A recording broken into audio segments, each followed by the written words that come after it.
But just then I see a large Godzilla ant major running towards the Crematogaster ants, and in an instant it starts to massacre the Crematogaster ants. The Crematogaster ants tries to fight back, but they soon realize that this Godzilla major is not the one that can be defeated by their venom.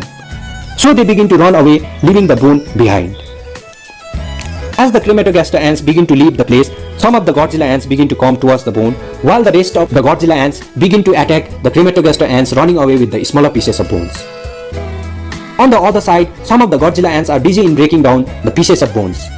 It is a happy time for the Godzilla ants, and they are happily carrying away carryable pieces of bones towards their nest. But just then, I see that there are no Godzilla ants on the bone that was snatched away by them from the Crematogaster ants. It feels strange to see the bone left unguarded in this way. But just then, I see a Godzilla ant major sitting silently under the grasses. What is she doing down there? Is she hiding from something? All of a sudden, my eyes fall on other Godzilla ants down there, who are acting strangely. At first instant, my thoughts are maybe that it was the after effect of the Crematogaster ants' venom that was causing the Godzilla ants to act strangely. But soon I realize how wrong my assumption is. So this is the reason that is scaring away the Godzilla ants. Do you see it? It is a Phorid fly. The Phorid flies are attacking the ants, and the ants are running away under the grasses in order to hide away from the harmful Phorid flies. But there is no escape from the flies even under the grasses. So while a few Godzilla ants remain under the grasses, the rest of them decide to take the risk and come out and take the possession of the bone. On the other corner, the situation is even more unpleasant for the Godzilla ants. They are being attacked by multiple Phorid flies. And while the situation is really bad for the smaller sized Godzilla ants, it is worst for the bigger sized Godzilla major, who are more vulnerable to the attack of the tiny Phorid flies due to their bigger sizes. The ants are trying their best to keep away the Phorid flies from landing on their body. If any of these flies is able to land on the body of these ants and is successful in laying its eggs in there, then it is like getting a death sentence for these ants. How bad it can be. If you really want to know how bad it can be for these ants, you can watch my videos on this topic.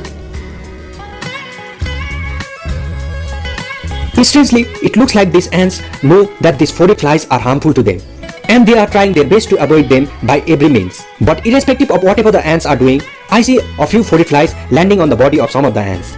The sad part is that these ants do not even realize that the Phorid flies have landed on their body. Still, some of the other ants are continuing their fight against the Phorid flies. A few of the smarter ones have pulled the bone piece itself under the grass in their effort to stay away from the Phorid flies. But ultimately, in the life of an ant, the colony as a whole matters more than one's own life. So irrespective of the great dangers that exist from the attack of the Phorid flies, the Godzilla ants soon get busy in their effort of breaking the bones into smaller carryable sizes. And in the background of all this drama, while the Godzilla ants are busy in chasing away the Phorid flies, the nearby Pheidole ants are silently coming out and stealing tiny pieces of bone from the Godzilla ants. So much is happening out here, and so much of the drama is still left to happen. But it has grown pretty dark out here now. And as this place has a large number of leopard population and is also sometimes visited by wild elephants, staying here any longer will not be safe at all. So it's time for me to say goodbye and go home now. But though I am leaving for today, do keep watching Ants Kingdom Asia for more fascinating tales of ants taking place in the wild world of ants. And please do support me by subscribing my channel and hitting the bell icon.